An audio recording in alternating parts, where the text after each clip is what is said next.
This is episode 42 of the Music Therapy Chronicles podcast with Bonnie Houpt. I think music's been so important in my own life and like all the performance opportunities I've gotten to have playing with my peers and my friends, and to know that like some people don't get those same opportunities in school, just for several reasons. I like that in lessons and in community groups, you can really provide those musical experience where they can make music with their peers too. And it's kind of that like cultural aspect of like just that basic of making music with each other. And so that's how I see like the musical goals just as important. And then it's something you have for life. It's a leisure skill you have for life. And whether you're listening or playing, like they could pick up the guitar at Christmas or holidays and play for their family, like down the road, like past you. And it's kind of cool to think about like how almost that generalization over time with the musical goals too.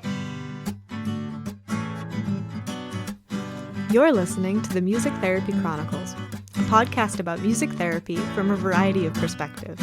Our ambition is to inspire and connect listeners through meaningful conversations, just like a music therapy conference you can listen to anywhere. My name is Tricia and I am a board-certified music therapist from the New England region. If you like what you hear, join our group on Facebook and share your own insights and thoughts about the episodes. You can also connect with us on social media and online at Music Therapy Chronicles.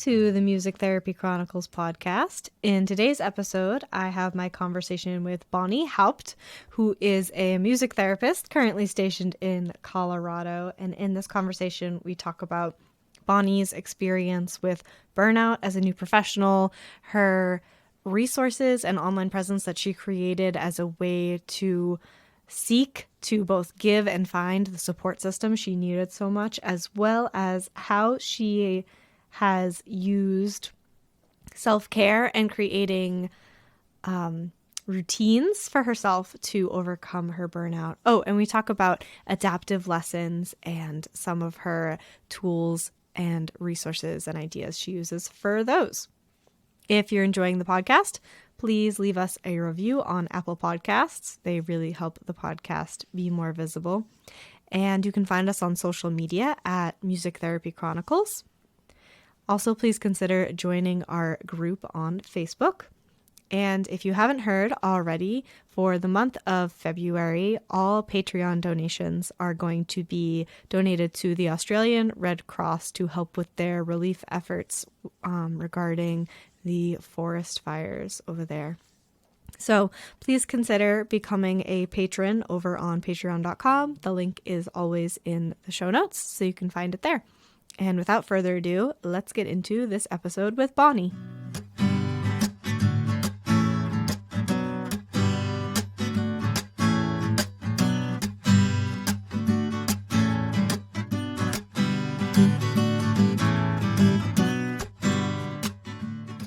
All right, Bonnie, welcome to the Music Therapy Chronicles.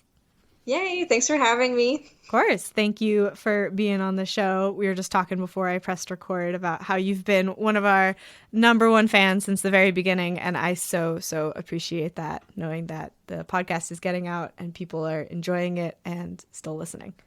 Yeah, it's been so beneficial, and I drive a lot.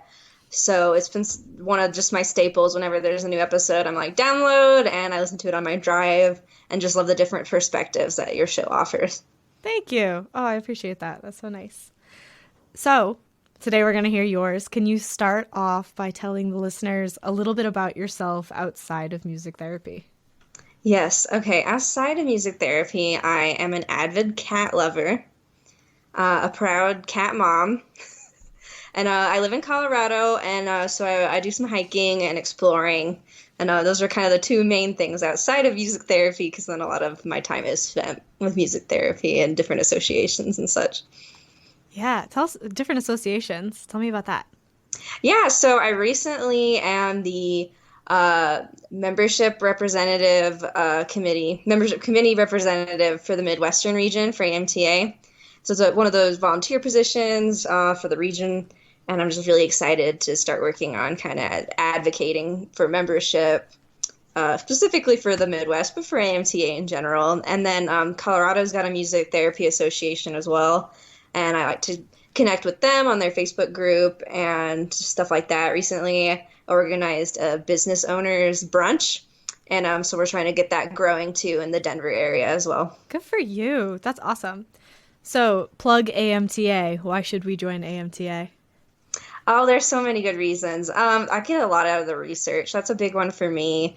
Immediate access to the journals all year is so good. And then this year they've added where I believe you can get up to 30 CMTEs with research through the website that they're doing just for membership. But it's a whole new package that they're just put out. And I'm really excited about that as well, too. Yeah, me too. The CMTEs, I think, are a great selling point because it makes it easy and it's worth the money for that many, in my opinion. Yeah, oh, definitely. I think so. And yeah, and then you get discounts on conferences which I like to go to, whether or not I'm on a board or not, but I like to go to them. So those discounts are nice as well. Yeah, awesome. That's great. So tell us about your music therapy journey, how you found it and got to where you are now. Yeah, okay. So it was about seventh grade. I play percussion, and I was playing percussion in seventh grade. And that's when I decided I was going to be a music major. I went every morning early for middle school to practice in the band room, and I did some of my first compositions, and I got a bunch of my friends together, and they're like playing crash cymbals and stuff that I would just like arrange. And so through high school, I kind of worked towards that goal, music major, and I always just kind of was like, music ed. I don't see myself as a performer, but I like to educate. I like working with kids and other peers and stuff. I was like, that sounds like something I could do. So I got into the University of Georgia's percussion studio and went in as a music ed major. And that was when, about that first semester, was the first time I heard the term music therapy. And I was like, what's that? And so people are explaining what they're studying. And I was like, oh, that sounds really cool. And it kind of like stayed in the back of my head and was something I was constantly interested in talking to them about. And then second semester, freshman year, my friend in the percussion studio, who was also a music ed major, was like, I'm going to double major in music ed and music therapy. And then I was like, I'm going to do that too. So we both took the intro class where you like lead a bunch of songs for the first skills class to your peers. And you did like, the vocal and the guitar and piano. So you learned like guitar in 2 days. And they're like, okay, now lead a song on guitar. And it was a really stressful class. And we both kind of heard all the credits it would take to be a music ed major and to be a music therapy major. And just like it would add at least one more year. And so both of us were like, oh, double majoring's probably not going to happen. So my friend very quickly was like, okay, well, I'm a music ed major then. And I kind of had this whole identity crisis for like a couple of weeks. I was like, I don't know. And, I talked to my family and they were like, you seem really interested in music therapy. And I was like, yeah, I am. So it kind of took a second to get out of that identity I had since seventh grade of like, oh, I'm going to be a band director. Because what I was looking for, I think, in being a band director was what the music therapy field really serves. And I always just kind of wanted to help people with music. And educators can do that for sure, too. But it was so at the core of music therapy and the psychology with it. I was like, okay. So I switched my major. And you start practicums the next year. And it was like this immediate just kind of click of like, oh, yeah. Music therapy was a good choice. And even to this day, it's like, oh, yeah, band director. I'm not sure what I was thinking. Yeah, I can totally relate to that.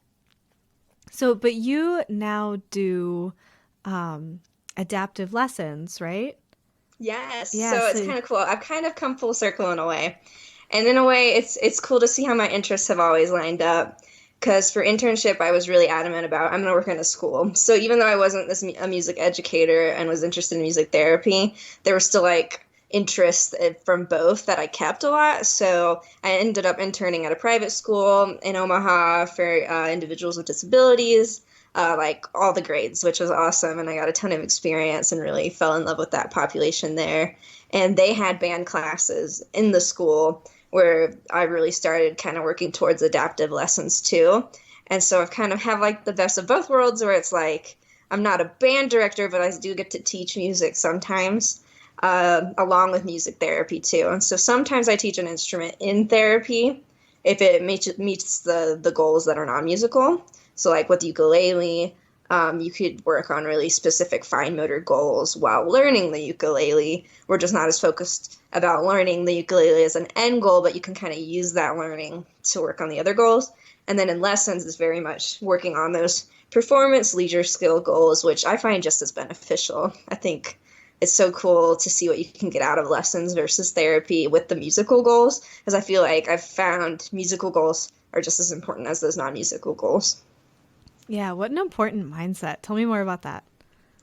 Yeah, I mean, I think music's been so important in my own life and like all the performance opportunities I've gotten to have playing with my peers and my friends. And to know that like some people don't get those same opportunities in school, just for several reasons. I like that in lessons and in community groups, you can really provide those musical experience where they can make music with their peers too. And it's kind of that like cultural aspect of like just that basic of making music with each other. And so that's how I see like the musical goals just as important. And then it's something you have for life. It's a leisure skill you have for life. And whether you're listening or playing, like they could pick up the guitar at Christmas or holidays and play for their family, like down the road, like past you. And it's kind of cool to think about like how almost that generalization over time with the musical goals too. Yeah, what a great way to put that. Because that can be a very controversial thing about, we are using music to achieve non-musical goals is a very common phrase, but Yeah. I more and more I see that people kind of are saying, well, the musical goals are also important depending on where you're working and who you're working with. So that's awesome Hmm. that you are able to do that in similar but different Yeah. situations. It kind of reminds me of like even music educators when they're like fighting for to have their like band programs in school. You can say like, "Oh, music helps math, music helps their science grades, like XYZ." But at the end of the day, there's this argument of like music itself is this beautiful, rich thing that everybody deserves. Why can't that be enough? Why does it have to help the math score? So it almost kind of goes along with that too. And like the non-musical goals are important, obviously, because that's such an exciting thing about music therapy. But it's kind of like, why stop at the non-musical goals? Why not have these musical goals too? Or if it's even more appropriate, and that's what somebody's looking for therapeutically, it's like, oh, we can really use learning an instrument in a therapeutic way. Yeah. So, how do you market and propose and keep the boundaries between your therapy sessions where the client is learning an instrument versus your specifically adaptive Yeah, lessons? That wouldn't be yeah, sessions. yeah. So on my services page on my website is probably where I draw like the clearest, almost like physical line. There's like a line like individual music therapy, individual adaptive lessons. So I have this really clear line on my website, almost physically. And then so the individual music therapy is on one side and individual adaptive lessons is on the other. And music therapy talks about how you use music therapy for non-musical goals, and I kind of list the domains that I really focus on. And then on the other side, it's like, here are these specific instruments that we work on playing. We can pick more than one, but we're really working towards those instruments. And I even have a blurb in the lesson one specifically where I'm like, this is not music therapy because we're focusing on learning the lesson, but as a music therapist, I will bring like a lot of things that I know to it that maybe not necessarily a traditional music teacher may know. They might, but that I really do have this therapeutic background and training that can allow me to meet an individual at their learning level for that instrument, like we would meet an individual for their goals in the non-musical area. And then on top of that, I have a tab that's what is music therapy, and there's just like research and science like all over that one. So just really emphasizing like music therapy is evidence-based, it's healthcare, and then music lessons are music lessons. You know, it's not healthcare, but there's that leisure skill we can build. So that's how I try to make that distinction. And then in just phone calls with families, I make it really clear that if we're doing lessons, it's not music therapy, and like what the difference is, and kind of gauge what would be better for their child and what they're kind of looking for. Yeah, that's awesome that you're able to offer those two different things. Yeah, that's really great.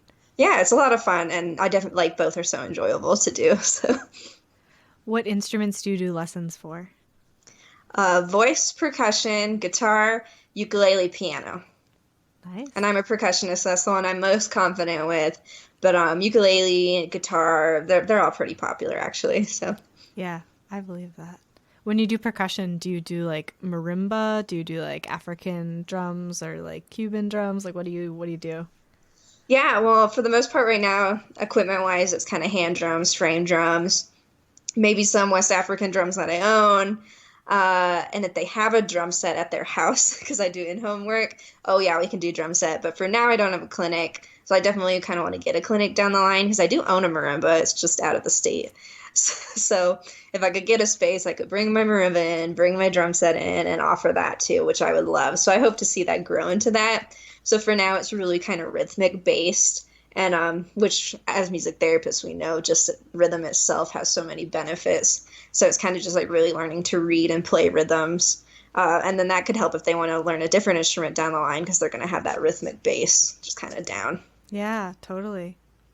Do you have any tools or resources for adaptive lessons that you want to share with the listeners?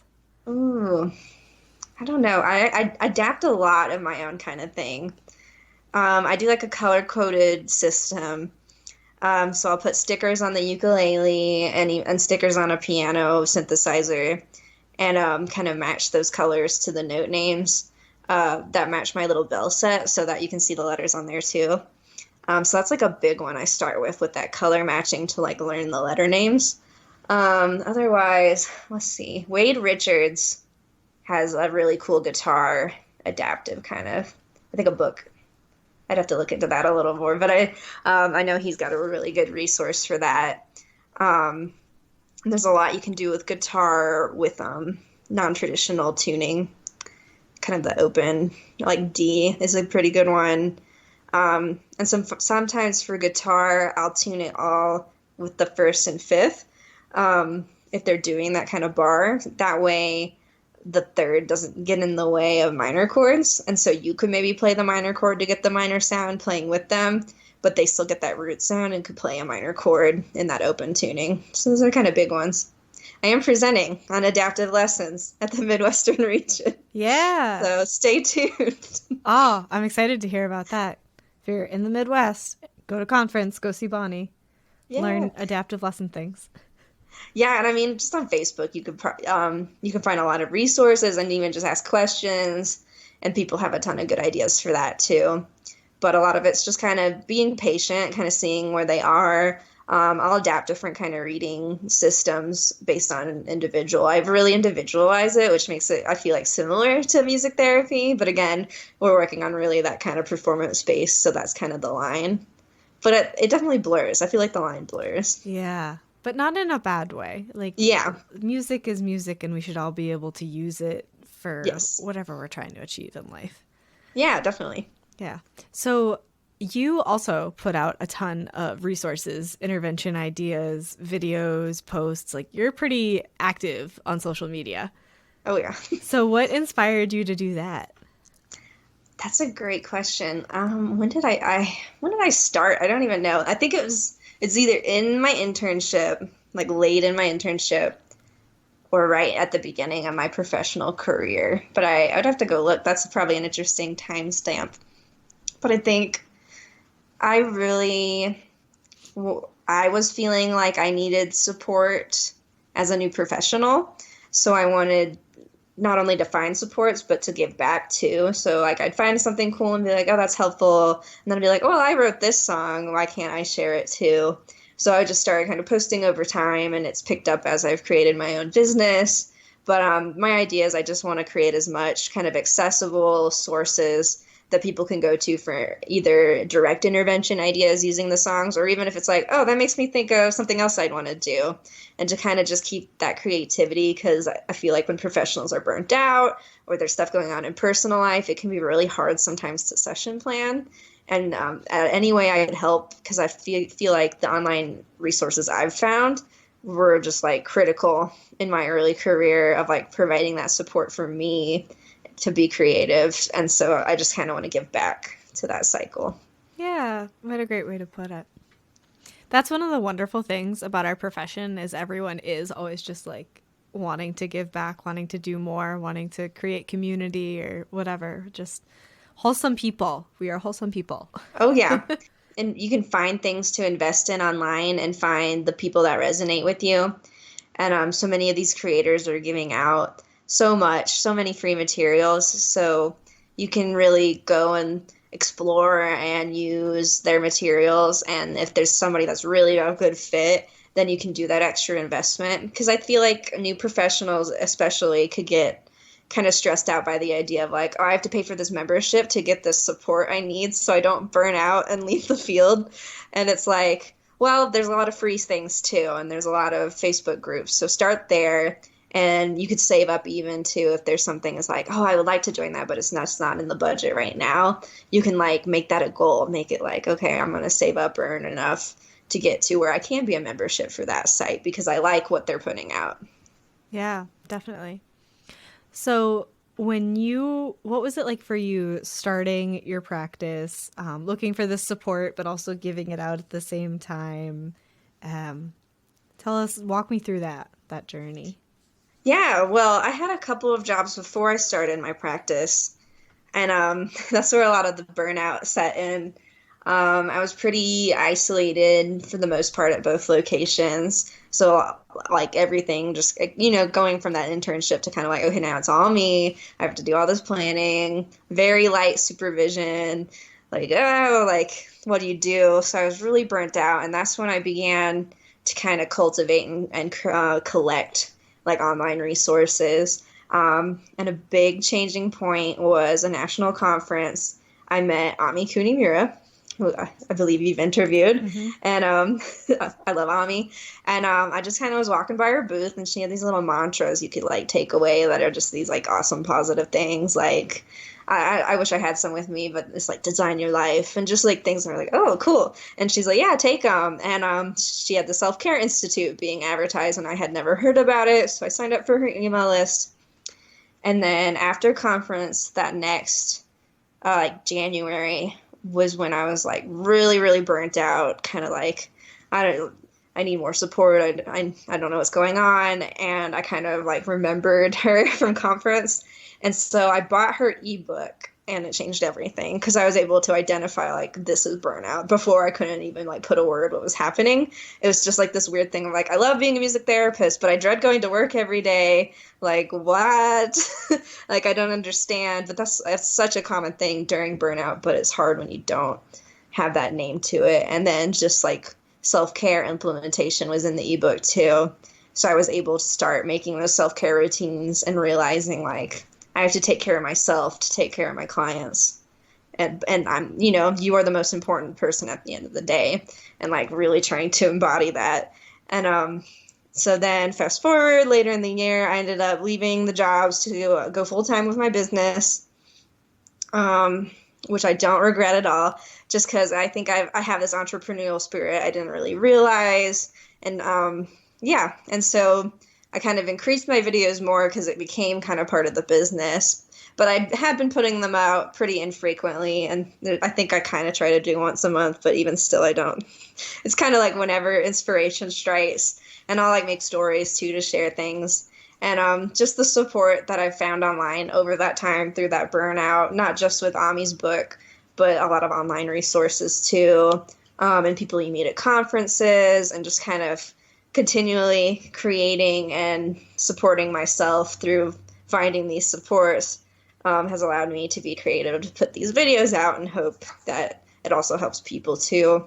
And recently I put all my videos in different like goal playlists because I heard like one complaint from music therapist was like, yeah, there's resources online, but there's no like accessible way to find them. It's like you go to a blog, you got to search all their old posts. So I tried to put things into playlists.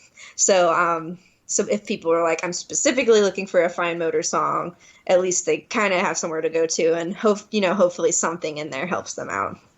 Yeah, that's awesome. I this will probably come out after my episode with Samantha from Music Therapy Exchange. Yeah, you must know. You just made a face, so Yes, you can yes. explain it. Go ahead. Oh yeah, she's doing something so cool. So she is creating like this online interface where you can have interventions and search for them with like really specific tags and populations and goals. I put some of my songs that I've created on there as I'm creating them because I'm so for it. Because right now it's this free tool and support that you can use, and she saw that need for accessibility. And it's just super exciting. And I was like, oh, I got to get on this. So I've definitely been adding things to it. And I can't wait to see where that goes. So yeah, Music Therapy Exchange. I think everyone should go and use it. It's going to be more effective the more people put into it. Yeah, yeah, totally. So, what are some of, when you were going through your burnout and you were readingAmi's book, what are some of the tools you put in place for yourself and advice you have for someone else who is experiencing that right now? Yeah, so just developing self-care routine has been a big one for me and an ongoing process. Every morning I do yoga with Adriene. And Yes, yoga with Adriene. yes, oh, I love her. So I try to do that every morning. And very recently, I've kind of New Year's resolution, I added a walk that I do because I found, at least for me, getting that really physical self-care kind of in nature has been really important. And I think an issue with self-care is that people think it's like I need to go buy a bath bomb or something. I need to spend, spend, spend, spend. And you can do that as self-care, but so much of self-care for me is taking care of yourself. So like whatever that looks like for you in your life at that moment. And if it's taking a shower, that can be self-care. If it's, getting out of bed, that's self-care, and just giving yourself time in the day. And I literally schedule it in my planner. I put morning routine, which has my self-care in it. Because you can get busy and be like, oh, I won't do that part. But it's really taking that time to care for your needs, whether that be physical or even just like, I do a lot of journaling too. And in there, I kind of do like positive self-talk that I don't necessarily give myself throughout the day. So kind of working on practicing that too and finding like those mental things you need, the emotional things you need. Self-care could be getting your own therapist if you need to. And her book lays out some like anything and everything about self-care. Things you didn't know about self-care is in her book. Playing music for yourself. Huge part of self-care as music therapists and our own relationship with music, because that's where burnout could be coming from. Could very well just be like you're missing that aspect of that music you used to have, that relationship you used to have, but work has kind of become work and clinical. So even just playing music for yourself and like making that time, being like, I have to practice for 15 minutes because that could be something that you're missing for your own self-care routine. Yeah, those are all really great ideas. And your morning sounds a lot like my morning, so Yay. I relate to A that. tea and or coffee, and I'm just yoga with my cat, and then I go on my walk, and it can be hard. It can feel like I'm procrastinating. I have like my to-do list, and it's like, why am I taking a walk? And it's like, because I need to enjoy my day. I need to enjoy my life and take care of myself and set my mindset for the day instead of just rushing into the work super stressed. Like taking that moment for yourself and then working has made a huge difference in just being mindful in my life. Yeah. Yeah, I have my dog as my excuse of why I need to walk twice a day, so that's nice. Yeah, I can't walk my cat. She wouldn't let me. You can get one of those little strollers or like the backpacks I've with the bubble tried. window. You've tried. I Wonderful. did. In Omaha during my internship, I had a stroller and I would take my cat on walks, and people would think I had a baby. And then they would be like, "Oh, that's a cat," and my cat was just like in the corner with her head down the whole time. So I finally was like, "Okay, she hates this. I need to stop." A valiant effort. Yeah. So, what are what is your vision for your practice, your online presence, your lessons? Like, where do you envision all of that going in, say, 5 to 10 years? I have no idea. Good for you. Right now I'm a solopreneur and I kind of like it. I could see maybe growing into a team one day, maybe 5 or 10 years. Because at a certain point, just business wise, there's only many direct services you can provide individually. Hmm. So it could reach a point where that, but for now I'm kind of content working on my own and just like really managing my schedule and controlling my schedule and then not having to worry about anybody else. But I could see that possibly. As far as the work I do with my business, I definitely want to keep providing lessons. I would love to start like a percussion ensemble in the community for all abilities. I think that'd be cool. There's some yoga people I'm talking with, so we'll get some yoga and music going. I really like partnering with the community. And so it's been really cool, just kind of the collaborations that come out of that. And so I don't necessarily know where the visions go, but I know I want to stay connected in the community because I feel like the opportunities for like cool things will kind of come out in time. And it'll just kind of be like, oh, this is kind of this organic way we could work together for this population. Yeah. And then online presence, I don't know. I might start a podcast. So that's just, Yes, tell me more. yeah. Oh, that's just a dream of mine. My idea currently, I've had many. Well, actually, it's really funny. I was like, I want to start a podcast and call it like the Music Therapy Tea. And my fiance's like, that's too long. And then there's a podcast that's out called MT, like MT, and then like it's like one word. I think it's MTEA. I'll have to find And that. it's excellent too. So I was like, oh man, they beat me to the name, but it's so good. And so yeah, I really recommend that podcast too. So my current idea is a lot with the things I put online. I've noticed adults with disabilities, as far as free resources, is almost non-existent right now online, which is kind of crazy. For kids of any population, I feel like that's online. You're going to find those free resources and excellent paid resources too. Older adults, same thing. There's so many resources. And then I feel like psychiatric's pretty good too. Kind of when you Google search. If you Google search like adults with disabilities or IDD music therapy, you don't get very much, and it's crazy. And there's a Facebook group that's pretty good that specializes on that. But even still, it's kind of just people posting when they feel like it. So I've started specifically putting session plans online for my adults with disability groups and what I'm doing because I want to make those free resources more accessible for that population because I feel like it's a population that's served a lot and should be served more probably. But it can be frustrating, and I could see it for a new professional too, who's like, oh, like it's almost like, well, here's how to work with kids with disabilities, and it's like, cool, I can't use any of these songs, like because they're adults. But so it's hopefully I can get more of those resources out. So an idea for a podcast would specifically focus on that population, and it's just kind of an idea.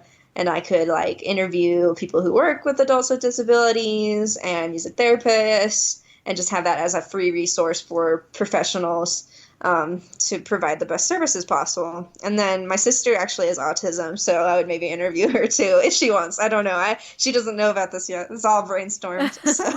So. That's awesome.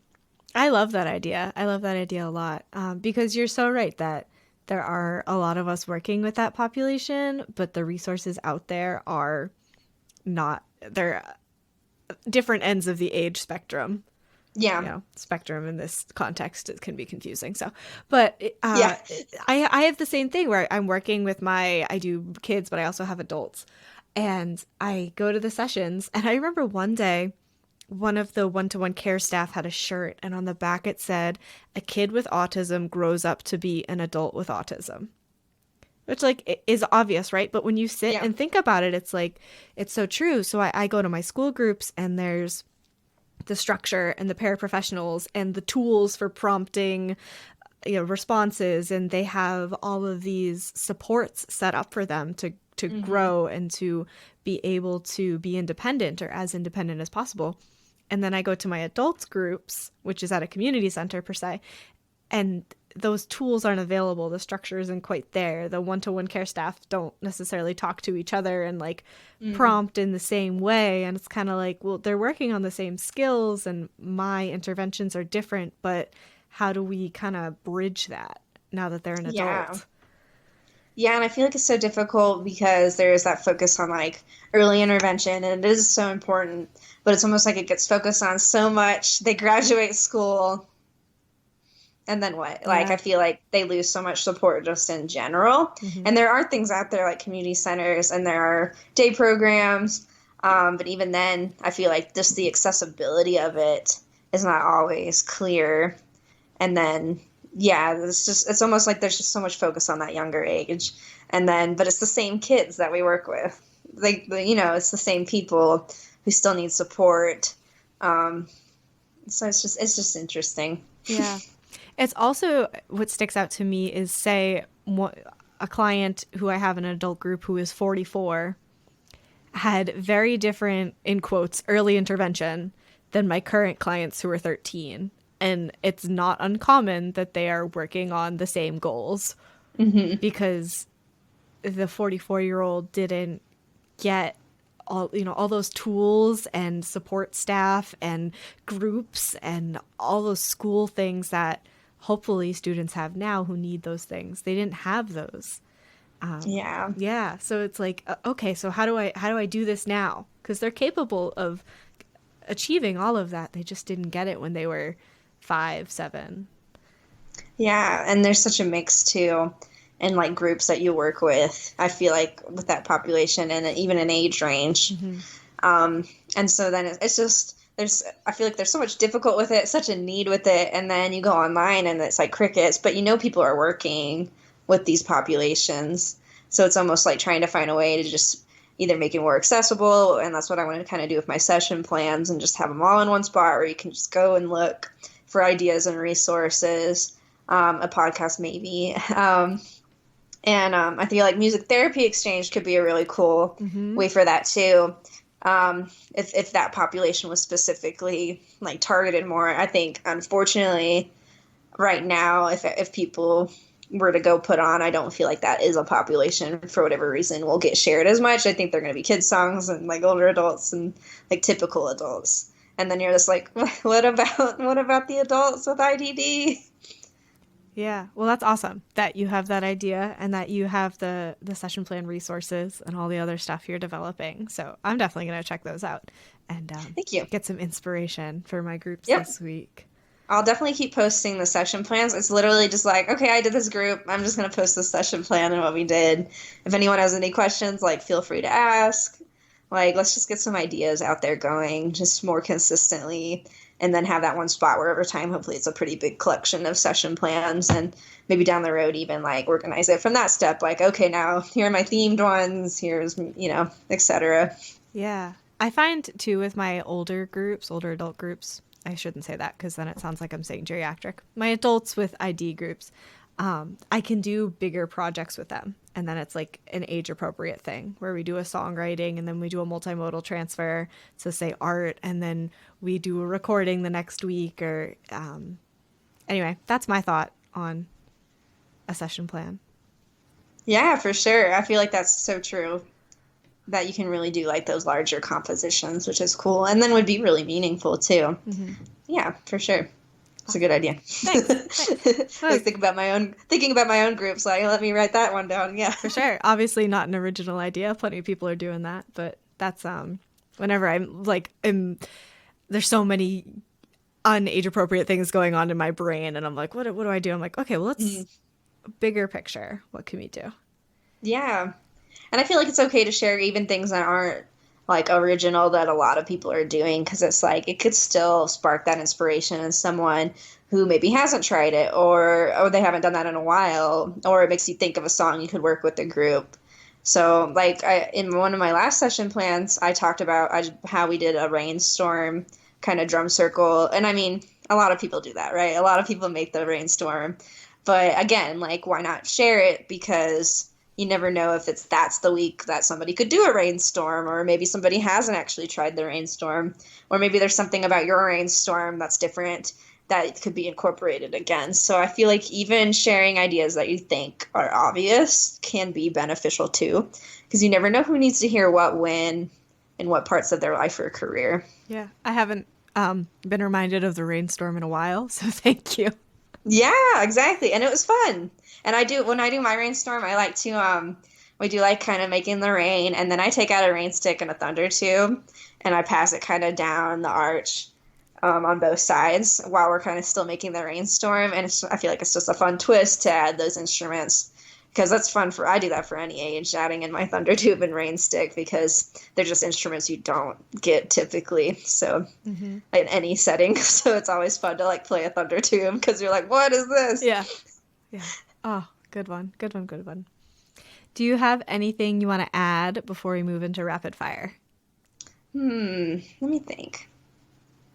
I don't think so. I think I'm good. Alrighty. If you think of something, let me know. Okay. Coffee or tea?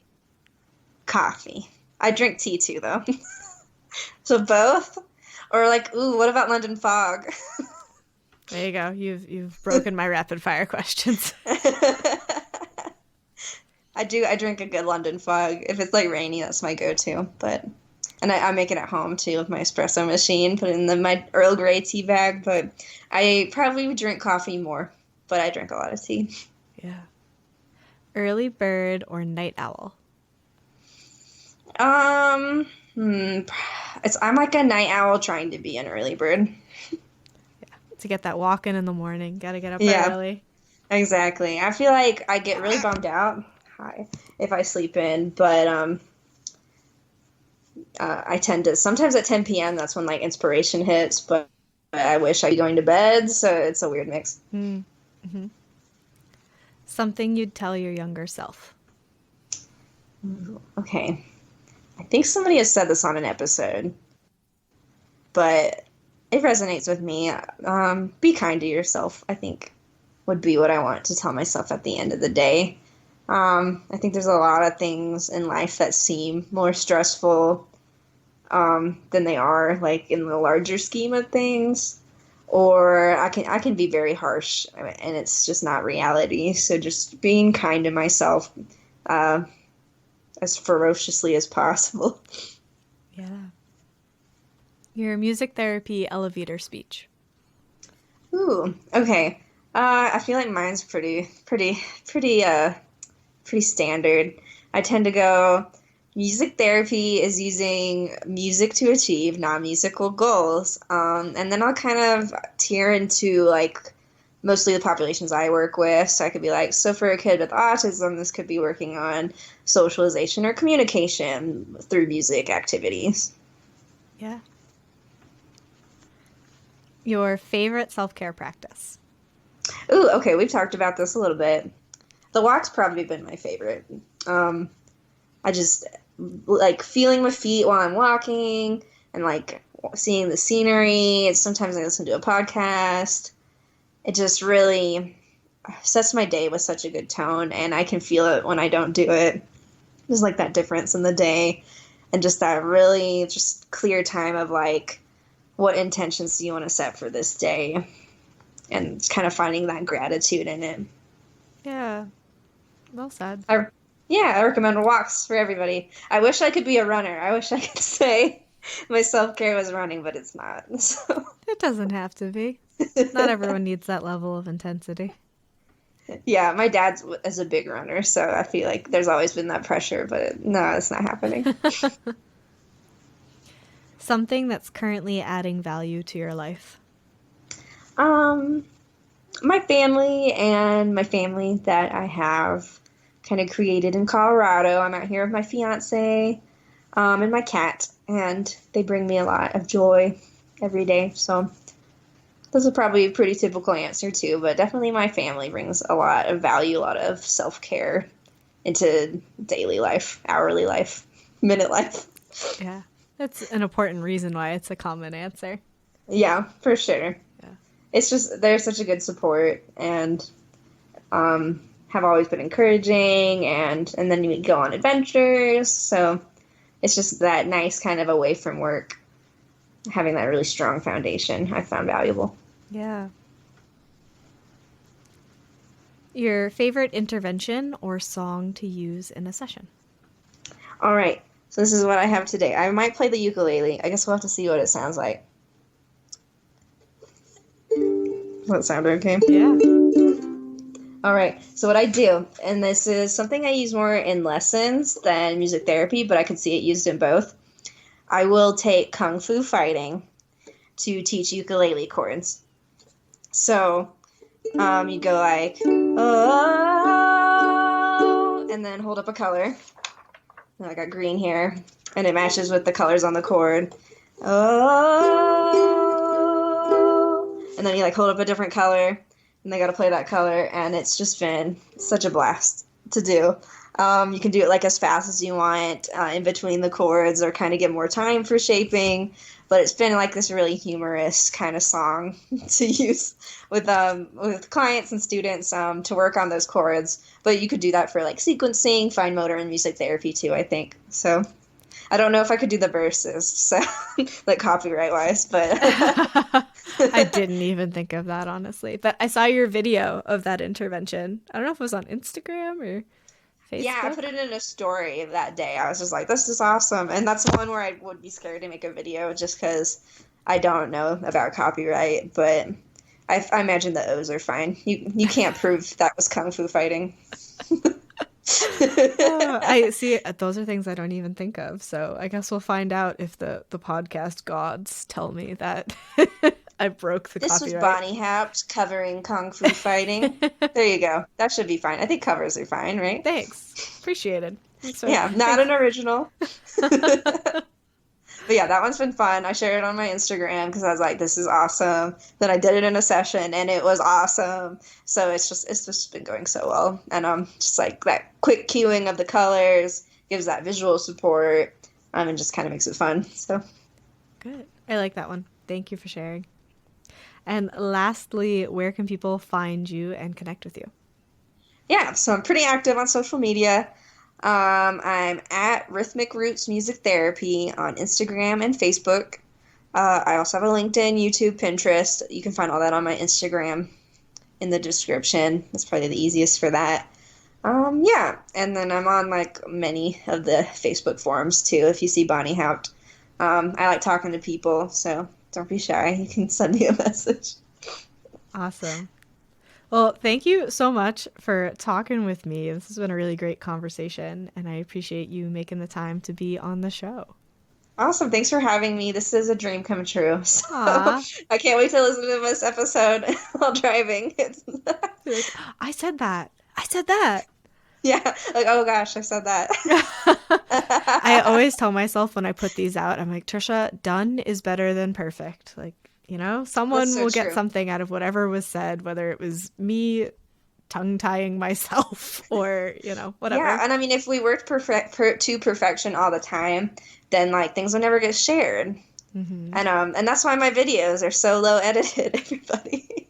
Yeah, I just want to get things out there to share as much as possible. So I try to edit a little bit, but for the most part, it's just like, just get it out there because somebody might need to hear this song.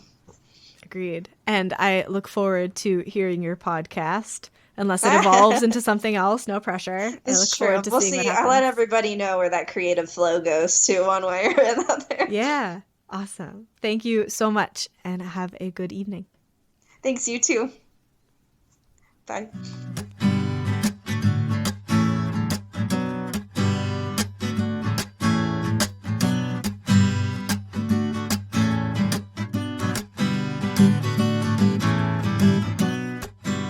That was such a good conversation, and Bonnie speaks so eloquently about all those different topics. It was great to hear her take on adaptive lessons as a music therapist. I myself have had people ask me about adaptive lessons, and although that's not something I do, I know lots of music therapists do that. And it was nice to hear how she creates that boundary, the separation between the two, but still is able to distinguish the value that both of them provide in similar but different ways. So I hope you gained a lot of insight from that conversation, have some resources you can check out and some inspiration for different ideas to use in your sessions. Please consider leaving us a review on Apple Podcasts. It's something you can do super quickly. That really helps the podcast be more visible to people looking for this type of content. You can also check us out on social media at Music Therapy Chronicles.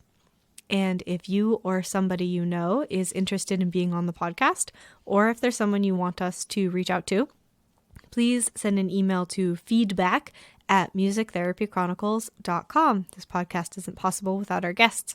Otherwise, it would just be me talking to myself. So please consider being on the podcast or letting us know who you would like to hear from. If you are a patron over on patreon.com, you have the exclusive opportunity to ask guest questions. So if there's a guest you want to ask a question to, you can do so on Patreon. I post who the guests are as I schedule them over there. And once again, all donations on Patreon for the month of February will be given to the Australian Red Cross to help with their disaster relief efforts. So I think that if we all pitch in, we can give a very sizable contribution to help them at this time of need. So please consider checking that out in the link that is in the show notes. That's it for this week's episode, and I will see you in the next one.